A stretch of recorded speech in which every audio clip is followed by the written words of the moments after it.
Nous sommes de retour dans cette édition du 7 octobre 2022 du Minimag, la lettre de l'acheteur en partenariat avec place-de-la-bourse.fr. Et pour notre interview du jour, il est désormais temps d'accueillir sur notre plateau Madame Florence Pradier. Bonjour Madame. Bonjour. Bonjour, merci beaucoup d'être avec nous ce matin. Merci d'avoir accepté notre invitation. Madame Pradier, vous êtes directrice générale de la maison des coopératives agricoles, la coopération agricole. Est-ce que vous pouvez nous présenter ce conglomérat de coopératives agricoles? Oui, cette fédération en fait, cette association qui rassemble les 2300 coopératives agricoles françaises. Donc peut-être quelques chiffres pour vous permettre de bien positionner ce qu'est ce secteur, ce que représente ce secteur dans la partie alimentation, mais pas que. On a aujourd'hui 2300 coopératives, c'est un chiffre d'affaires consolidé de 90 milliards d'euros à peu près, 200 000 personnes qui travaillent aujourd'hui pour des coopératives agricoles et ça couvre tous les secteurs, la viticulture, les céréales, c'est les secteurs de l'élevage avec la viande évidemment. Ce sont des entreprises les coopératives sont des entreprises qui appartiennent aux agriculteurs et donc il faut savoir qu'aujourd'hui à peu près une marque sur 3 dans les magasins que vous avez, je vais en citer quelques-unes, Paysans Bretons, Fleurette ou autres, Entremont, sont des marques coopératives donc qui appartiennent à ces agriculteurs. Donc à peu près 40% de notre agroalimentaire aujourd'hui est fait et fabriqué par des coopératives agricoles qui ont développé leur production et leur transformation pour créer plus de valeur pour l'agriculteur. Créer plus de valeur pour l'agriculteur. Alors pourtant, dans l'actualité, depuis très longtemps, les agriculteurs rencontrent beaucoup de difficultés, malgré de nombreuses aides, de nombreuses subventions, mais ce n'est pas suffisant pour leur permettre d'avoir des niveaux de vie décents, je dirais, d'une certaine façon. Du coup, aujourd'hui, la question principale, c'est la question de la préservation du pouvoir d'achat des Français. Est-ce qu'il est possible, selon vous, d'allier préservation du pouvoir d'achat des ménages français et maintenir la tête hors de l'eau des filières agricoles? Est-ce que c'est possible? Alors, il ne faut pas aller dans les injonctions contradictoires. C'est-à-dire qu'on ne peut pas dire, et quand on regarde un petit peu l'évolution de la part de l'alimentation dans le budget des ménages, on est passé en 50 ans de 50% à 13%. Aujourd'hui, la part de l'alimentation dans le budget d'un ménage, c'est à peu près 13% de ses moyens.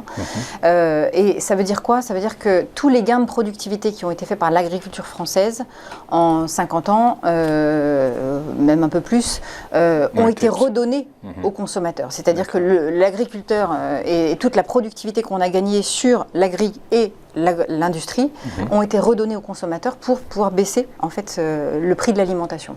Ça a des limites et on les voit, c'est qu'effectivement on a assécher un peu l'ensemble des filières alimentaires. Quand vous regardez aujourd'hui, depuis 20 ans, la France perd du terrain sur son propre terrain. 50% des volailles que nous consommons aujourd'hui, en 10 ans, on était autosuffisant. Aujourd'hui, c'est 50% des volailles qui sont importées, c'est-à-dire qu'on a perdu du terrain sur la production elle-même, parce qu'on n'a pas donné suffisamment de valeur, ou répercuté suffisamment de valeur, préservé suffisamment de valeur sur ce maillon agricole et agro-industriel. Pourtant, la souveraineté alimentaire, c'est le thème du moment. Depuis les différents confinements, la souveraineté alimentaire est au cœur des préoccupations des Français, de l'État français. Est-ce que, comme Florent Delmas, président d'Andros, vous êtes d'accord pour dire que le système agricole et agroalimentaire français fait faillite et que nous regardons ailleurs? Alors, on est vraiment à un point de bascule et je pense qu'il faut un électrochoc sur le sujet. Quand vous regardez l'état des lieux de la balance commerciale française qui ne fait que baisser sur la partie agroalimentaire, si on enlève les spiritueux, les vins, en fait. Si on enlève les vins et les spiritueux, on est négatif et ça continue de baisser, c'est-à-dire qu'on est sur des tendances au déclin, en fait. On a des pépites, je pense que c'est aussi là-dessus qu'il faut qu'on capitalise, mais par contre, il est urgent de repenser et de se remobiliser sur la production de valeur par la chaîne alimentaire, parce que sinon elle s'en va. Elle part ailleurs, et par rapport et au regard de la souveraineté alimentaire dont on a effectivement beaucoup parlé, parce qu'on est sorti de la logique du tous les prix le moins cher possible, avoir les produits les moins chers possibles. Maintenant, des produits de qualité. C'est important d'avoir des produits.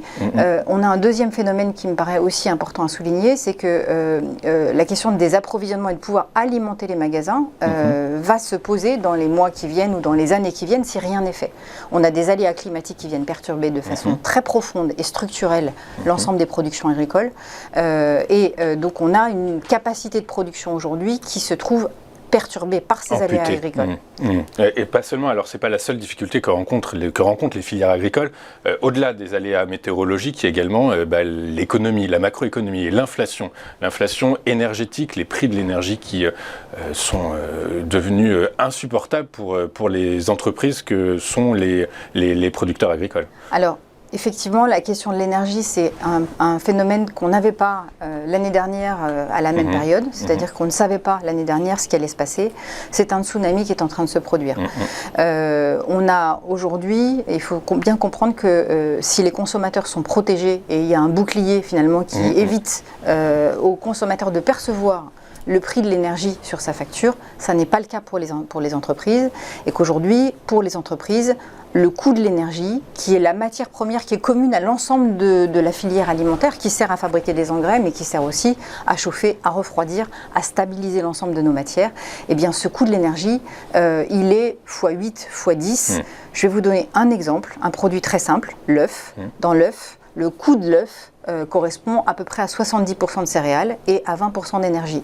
Si vous faites x8 sur l'énergie, vous comprenez bien que l'inflation du coût de l'œuf, du prix de l'œuf qu'on peut proposer aux consommateurs est considérable. Ce qu'on constate peut-être très rapidement depuis le début de la guerre en Ukraine, alors que l'alimentation était plutôt sur une période on était plutôt en déflation plutôt qu'en inflation. On a une inflation, on connaît une inflation en France d'à peu près 8,5% depuis le mois de février. C'est énorme, c'est un truc qu'on n'a jamais vu depuis des années, et ça n'est pas fini. Si le gouvernement n'intervient pas, ça n'est pas terminé. Alors, il y a eu des annonces de fait. Est-ce qu'elles vont être mises en application? C'est autre chose. Mais en tout cas, Elisabeth Borne, dans un discours du 14 septembre dernier, a dit que les aides le bouclier énergétique qui était destiné aux ménages, seraient également appliquées aux petites entreprises. Donc, restera à déterminer qui est une petite entreprise ou non. Mais en tout cas, potentiellement, le gouvernement aurait pris la mesure de ces difficultés qui s'annoncent. Est-ce que vous pouvez voir un petit peu où les niveaux d'inflation vont arriver? Vous nous parlez de l'œuf, mais surtout sur les céréales, sur les grains. Est-ce que, pareil, on va être sur du x8 selon vous? En fait, on a déjà fait un x8, on a déjà fait un 8% d'inflation. Si rien n'est fait, si rien n'est fait, ce qu'on voit, c'est que de toute façon, il va falloir remettre à peu près 10%, entre 10 et 15, ça dépendra des filières évidemment. Mais si rien n'est fait, ça veut dire qu'il faut que le consommateur soit capable d'avoir absorbé 20% d'inflation sur son alimentation. Ce qui est quelque chose qui est effectivement très interpellant. C'est-à-dire qu'on pense que nous, ça n'est pas possible parce que ça va créer des fractures sociales importantes. Et donc, il est important que le gouvernement agisse. Est-ce que les mesures aujourd'hui gouvernementales sont suffisantes? Non. Le bouclier énergétique a de telles contraintes. Le bouclier, c'est l'aide énergétique. La France a voté une enveloppe de 3 milliards d'euros. Aujourd'hui, il n'y a pas 50 millions qui ont été consommés sur les 3 milliards. Pourquoi? Parce que les critères d'accès à ces aides sont bien trop élevés. Mais pendant ce temps-là, les entreprises sont en train de mourir à petit feu. Et donc, il faut quand même qu'on soit très conscient de ce qui se produit devant nous. Aujourd'hui, en 2022, on a encore des coûts de l'énergie avec des systèmes de couverture ou des contrats qui datent d'avant la guerre en Ukraine et qui sont encore applicables. À partir de 2023, on commence à avoir des couvertures tombées et donc les effets mécaniques en fait, de ces hausses vont devoir être répercutés ou bien les entreprises vont s'arrêter. Et qui dit les entreprises s'arrêtent dit vous n'avez plus de produits dans vos magasins. Plus de produits dans les magasins et crise sociale extraordinaire. Est-ce que c'est... alors depuis plusieurs années, le secteur des coopératives agricoles se concentre. Il y a beaucoup de rachats dernièrement. On a vu une Vivo qui a absorbé Soufflet. Est-ce que finalement se concentrer, c'est pas une réponse adéquate à cette problématique à cette difficulté rencontrée par le monde agricole? Est-ce que la solution n'est pas là? Est-ce que se développer en amont et en aval, finalement, c'est pas ce que devraient faire les coopératives agricoles pour être plus, je dirais, peser plus dans les négociations avec la grande distribution alimentaire? Alors, il y a plusieurs choses dans ce que vous dites. Peut-être la première, c'est que évidemment les coopératives, elles ont tout intérêt à offrir le meilleur prix, enfin le meilleur produit au meilleur prix. Ça, c'est évidemment la logique. En revanche, elles ne peuvent pas mettre des entreprises en déficit structurel et donc il y a effectivement la question de pouvoir avoir une inflation raisonnée qui correspond à juste la répercussion mécanique de la hausse qu'elles ont sur la partie énergétique. La question de l'efficacité, la performance dont on a parlé et qui a permis de passer de 50 à 13% dans le budget des ménages, évidemment, elle est toujours poursuivie. Et cette efficacité économique, elle va aussi avec une rationalisation. Donc, les questions de rapprochement entre entreprises, ça existe dans les coopératives, ça existe dans toutes les entreprises et dans tous les secteurs, y compris le secteur alimentaire. Mais effectivement, ce sont des leviers de performance économique qui permettent d'agir dans de la mutualisation, améliorer en fait la performance économique du secteur et je dirais la compétitivité du secteur agroalimentaire France. Eh bien, ça passe aussi par des phénomènes de rapprochement, alors qui peuvent être de la concentration, mais qui peuvent être aussi de la collaboration. De la collaboration. Est-ce que cette collaboration, in fine, vous dites que 40% de ce qu'on mange, en gros, est issu des coopératives. Est-ce qu'on pourrait imaginer dans un futur proche que les coopératives agricoles se transforment en distributeurs ?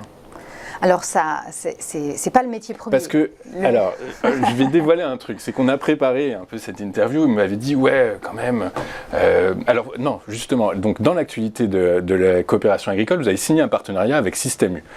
Système U qui est connu comme étant un grand distributeur alimentaire, très localisé, qui travaille de façon très proche avec les producteurs locaux. C'est ce qu'ils disent et je sais que c'est vrai. Ceci étant, on sait également que les négociations, et surtout avec les centrales d'achat de Système U, sont très difficiles. Ils ont très très bons acheteurs. Est-ce que finalement, par la force des choses, les mettre de côté, vous aussi vous avez de très bons acheteurs de votre côté, de très bons vendeurs. Est-ce qu'on ne peut pas imaginer, si oui, que vous deveniez distributeur ? C'est pas possible, c'est impossible. Non, c'est pas impossible, bien entendu, c'est pas impossible. Les coopératives sont pleines de ressources et donc ont déjà d'ailleurs, pour certaines, des magasins de distribution-vente. Je pense au Gamme Vert par exemple, mais il n'y a pas que... Mais là, moi je parle de la grande distribution alimentaire. Alors, donc aujourd'hui, ce qui est certain, c'est que la question de pouvoir mettre son produit sur un linéaire qui finalement fait qu'il est vendu, on est dans un rapport de force en France. On est dans un rapport de force en France qui est quand même très particulier, c'est-à-dire qu'on a 20 000 entreprises qui négocient avec, on va dire, 4 grosses centrales d'achat qui, elles, ont fait l'objet de concentration pour pouvoir mettre plus de pression sur les fabricants. Donc la pression, elle existe. Ça fait 10 ans qu'on perd des marges. Ça fait 10 ans que la filière s'assèche. Donc on est dans des logiques de confrontation avec un des distributeurs qui a le drapeau blanc du « venez chez moi, je suis le moins cher ». Et donc qui va chercher ses clients en fait, qui essaye de ramasser et d'aller chercher tous les clients de la grande distribution juste avec le sujet du prix, en disant si vous venez chez moi, ce sera moins cher.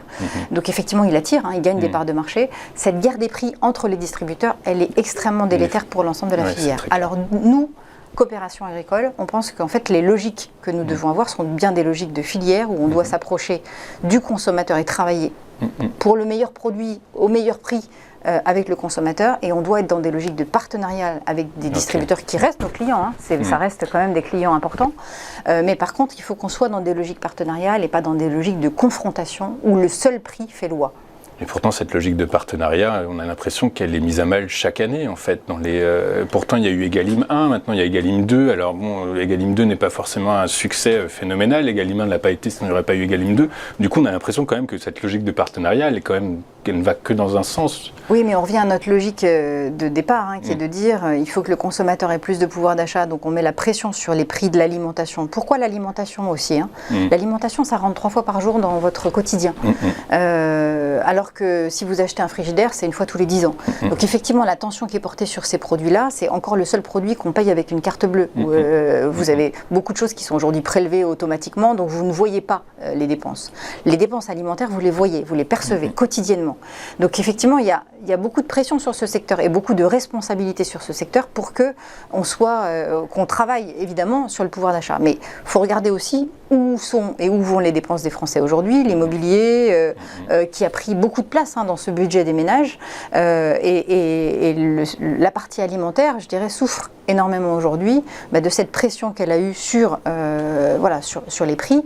Et je ne dirais pas que la partie alimentaire, la partie agricole également. Et pour nous, c'est extrêmement important qu'on puisse redonner de la valeur à la filière alimentaire. Ok, très clair. Merci beaucoup, Madame Pradier, d'avoir été avec nous ce matin. Je rappelle que vous êtes directrice générale de la coopération agricole, la maison des coopératives agricoles. Merci beaucoup d'avoir été avec nous ce matin. Merci à vous.